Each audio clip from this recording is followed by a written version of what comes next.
Today I'm going to talk about the 5 stages of fasting and what happens in our bodies during each of those stages so you can target your fasting schedule for what you want. And stick around to the end. I'm going to share Gosta's story and how he was able to use the fasting to lose over 100 pounds and get healthier. Fasting can be divided into 5 stages, and this was done in the 60s through the 90s by Dr. George Cahill, who did all the classic studies. He was a professor of medicine at Harvard Medical School, and most medical textbooks still carry much of his teaching. It was described in his article called Fuel Metabolism in Starvation. He divided these 5 stages of fasting according to where the body got its glucose from. The body has 2 main sources of fuel.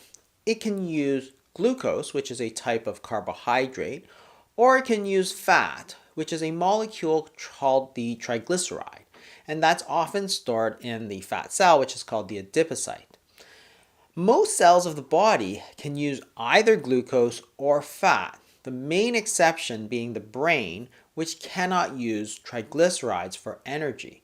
But most of the other cells, like the liver and the muscles and the heart and the kidneys, they can use either glucose or they can use triglycerides. Sort of like a hybrid car can use gas or electricity, that's the same as a cell. The body also stores energy in 2 main forms. It can store glucose or fat. So glucose is stored mostly in the liver, and it's stored as a molecule called glycogen, which are long chains of glucose molecules. And it's very easy for the body to link all these glucose molecules up, and when it needs to, it simply takes that glycogen, chops it back up into little molecules of glucose, and sends it back out into the blood. If it still needs energy and there's not enough of the glycogen, then it relies on fat or triglyceride. It's a little harder to get to, but it takes the fat from the fat cells, goes to the liver, where it breaks down this triglyceride into 3 fatty acid chains, as well as a glycerol backbone. And the triglycerides can be used directly by most cells of the body for energy, and the glycerol can be changed into glucose, which supplies energy for the brain. In stage 1 of the 5 stages, Dr. Cahill called this the feeding stage, and this lasts from 0 to about 4 hours after a meal. During that time, there's usually a lot of glucose around because people are eating a mixture of carbohydrates, proteins, and fats. And when there's plenty of glucose, all the cells of the body are using glucose as their main source of energy. There are 2 main nutrient sensors in the body, insulin and a molecule called mTOR. And when the body senses that you have carbohydrates and protein, then these nutrient sensors go up, and the body gets the message that it should start storing some of this energy for later on when there might not be any food available. So it's going to store that glucose in the liver as glycogen, and the body fat is also going to take the triglycerides. In stage 2 of fasting, Dr. Cahill called this the post-absorptive stage, which lasts from 4 to 16 hours. During this time, the body is really digesting the energy that is just taken. Insulin and mTOR start to fall, and most of the cells are still using glucose, but not necessarily from the food because that's already been packed up away in the liver, but coming from that storage site in the liver. The liver is now taking the glycogen, breaking it back up into glucose, and sending it back. On average, the liver can store about 20 to 24 hours worth of glucose to supply energy for the whole body. This, of course, depends on what you eat. If you're eating a very, very low carbohydrate diet, such as a ketogenic diet, of course, then there simply is no glucose available and the body is using ketones. There's a lot of diseases that are associated with high insulin. Things such as heart disease, stroke, Alzheimer's, cancer, type 2 diabetes, high blood pressure, high cholesterol, and gout. and making sure that you have a daily period in this post-absorptive state where you're going to allow those insulin levels to fall is really important, because those diseases that are associated with high insulin are going to benefit from this period of low insulin.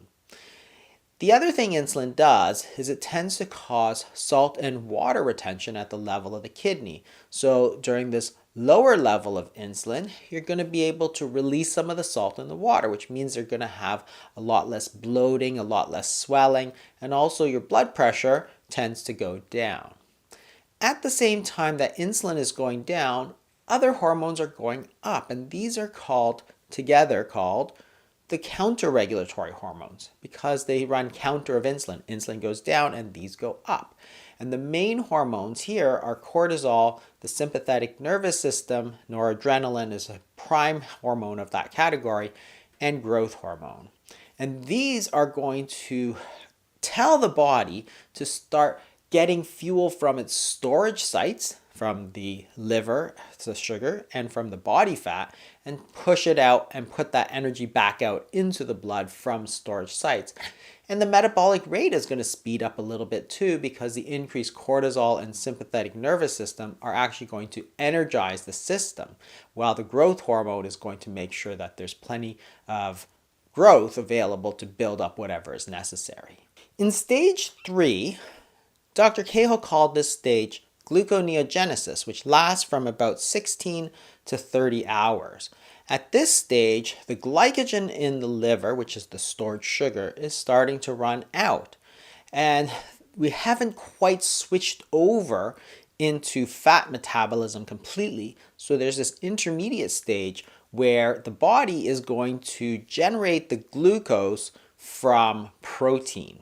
That's what the word gluconeogenesis means. It means the production of new glucose, predominantly from protein.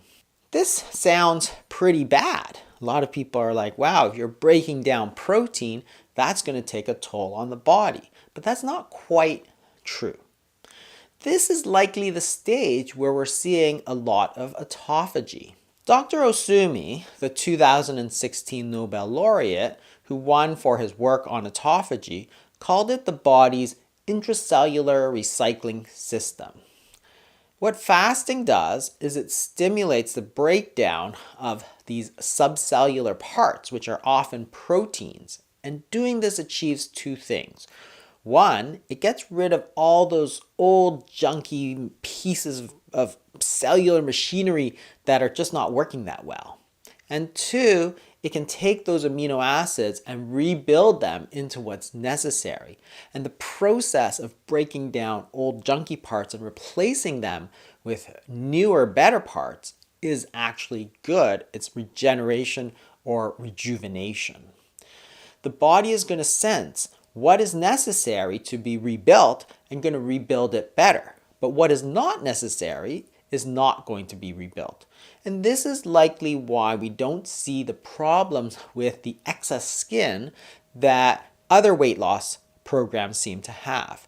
When you do fasting, you have this period of autophagy, of gluconeogenesis, where proteins are getting broken down. And that's proteins like the excess skin and excess connective tissue and blood vessels that are simply not needed anymore. And you don't get that if you don't have this period of fasting. Also, people who are overweight and trying to lose weight typically have more protein than needed, somewhere between 20 to 50% excess protein. So in addition to losing the body fat, you also need to lose that extra protein.